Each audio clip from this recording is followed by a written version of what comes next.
Hi guys, thanks for watching. So in this video I want to talk about, well, certainly address a few things as to why people are not able to find the key players that they're hoping to find. All right, so the biggest issue in this network marketing space is to find people who are ready to partner up with, get on board and upgrade. That's really the end goal. And a little bit different from yesterday's video, because in today's video I want to talk about are you leveling up or matching up to the ideal prospect that you're looking for? Because why are people not ready to upgrade? The truth is, and there's going to be some hard truths in this video that you need to consider. You need to consider your own, actions, and maybe consider leveling up.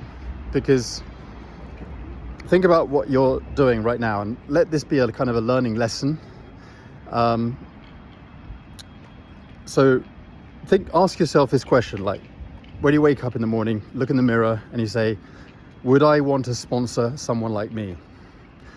I mean, really ask yourself that question, because if you then suddenly think, crikey, if I sponsored a lot of people like me, not much is going to happen in my team.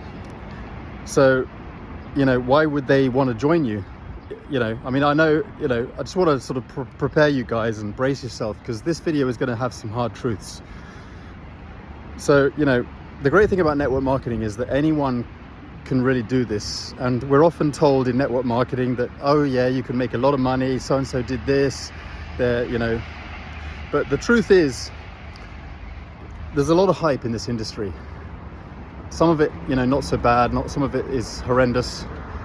And people come into this industry, they come into a business opportunity with that high expectation, and then they realize, wow, there's actually some work to be done here. And then, typically what people do is they conk out, after 2.8 months, 3 months, they're out looking for something else. They're always on the lookout for something easy, a shortcut. I have a Facebook group, and I'm learning a lot from the people who come in, because I typically and purposely want to ask 3 key questions to when people come into my group, because I want to know number one, I want to know what their ambition is. What do you want to do? What do you want to achieve in 12 months from now? And then the next question I ask is, what are your biggest pain points? What are your biggest struggles? This is so valuable for me, because it's great data that I can use, and I can understand the key players in this industry, what they plan on achieving. But it's funny sometimes, their ambition doesn't always match up to what they're prepared to do. So I like to get with them on a one-on-one, see if our ambition levels kind of match, and not only match with what I'm trying to achieve for them and focus on how I can achieve and help them, but whether they're willing to do that. Because it's very easy to say, well, I want $10,000 a month, or I want this X amount of dollars a month. That's what I want to achieve in the next 12 months. And then obviously they say, for example, I'm struggling to find leads or whatever, and that's understandable. That's fair enough. But then when I come into their inbox and ask them and try and get a sense of what they're prepared to do to put that in, a lot of people say, well, I want to have an automated system, so I don't have to spend too much time, or, I suggest a few methods, and they say, oh, no, I don't want to do that because I don't want to get out of my comfort zone. And then suddenly all the excuses suddenly come. Guys, you've got to level up. You've got to match your kind of preparedness with what you're hoping to achieve. It's just the hard and fast rule, it's just whatever you expect. So the purpose of this video is just literally just to ask yourself, would I be willing to sponsor 6 people like me? In other words, would I be willing to sponsor 6 me's? All right, and then you look at yourself and you think, what did I do today? What did I do yesterday? What am I prepared to do? Think about your goals, your ambitions, your dreams. Is my activity level matching up to what I hope to achieve? And you might come to a conclusion and think, crikey, I need to crank things up. I need to step up. I've been making excuses. So that's really the message for today, guys. Really, level up, guys. And it's not all bad, you know. I mean, it's, you know, if you're thinking, oh, well, I just don't have the time, or I you know, I just don't like those rejections. I understand, trust me, I really understand. But if I could share with you something that really has helped and worked for me, because I very rarely have to talk to people who are uninterested in what I have, because I have a very powerful onboarding mechanism that allows me to just only communicate with people who are ready to have this key conversation, because they've answered those key questions. And so I know exactly what their ambition level is. I know exactly what they're prepared to do.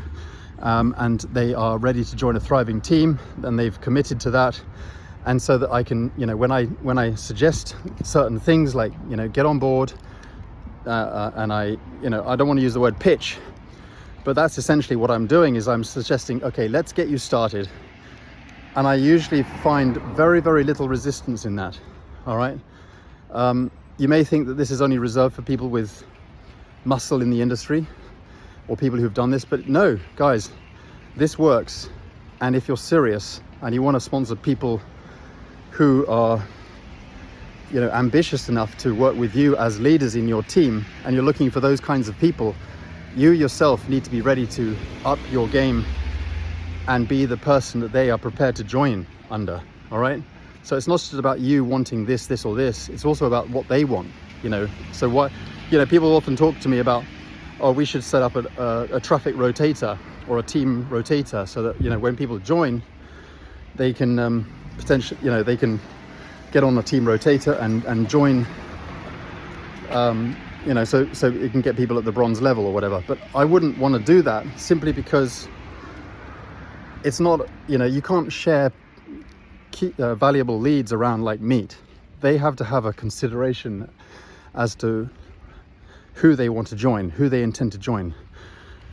People join people. People have to have that choice. You can't just, you know, send them a page and say join here, and they assume that they are joining a certain person because that's the relationship that's been built up there, and all of a sudden they're just thrusted and shoved under someone else. They have no idea. That's the issue in this industry, because most people I talk to says, well, my sponsor's not helping me. Yet that is because they don't even know the person that actually introduced them. They didn't build a rapport. It takes both sides to make that commitment to each other, to make that decision. And if we just did some kind of traffic rotator system, or if you're just trying to automate everything, or if you're trying to set up a system where you don't feel you can talk to people or whatever, at some point you're going to have to be involved, so that you can build up that relationship, so they're ready to join you as a person. And if you do that, it's not just about getting the sign up and the initial commission.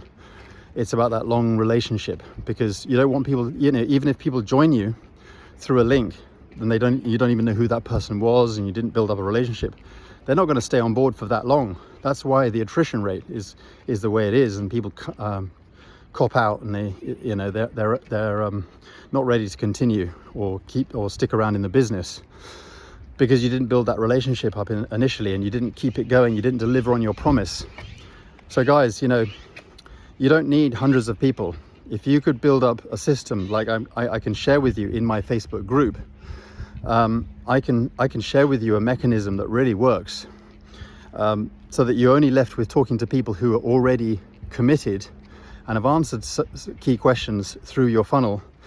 And then you have an opportunity to talk to only the people who are committed. You're in control of the whole process, and you've already built up that relationship, and they're already expecting a positive conversation with you. Guys, I'm always having positive conversations with people. I never feel I have to struggle with rejection, or I have to struggle with no's. In fact, because of this process, I don't actually ever get a no. I mean, you know, people might have to turn me down because they're already involved in the company that I'm promoting, or for whatever reason, but it's always a positive conversation that I'm having, and it's delightful, you know. And you don't want to be burning these bridges and sort of criticizing people for not joining you, because, you know, you might have a resource or a training or a recommendation, like a traffic method or whatever, that they could join you in, and as long as you're delivering the promise, and you're not just trying to get commissions out of people, and you're genuinely trying to help people, then that's, you know, that's why I think that, you know, this whole onboarding process is valuable, because you don't leave any stone unturned. You're supporting them in any area, in any way possible, so that they can help you, so that you can help them, and you can work together as a partner, as a partnership. Anyway, I hope this video was useful. Thanks for watching, and see you in the next training. But guys, get on the link below, get into my Facebook group. I think I can share some valuable insights on how we can help you. And if you're ready to join a thriving team, join us in the opportunity that I'm passionate about. I'm ready to work with you. All right. So that's the purpose of my Facebook group, is that I'm there to help you guys thrive in what we are passionate about. All right. Thanks for watching. Bye for now.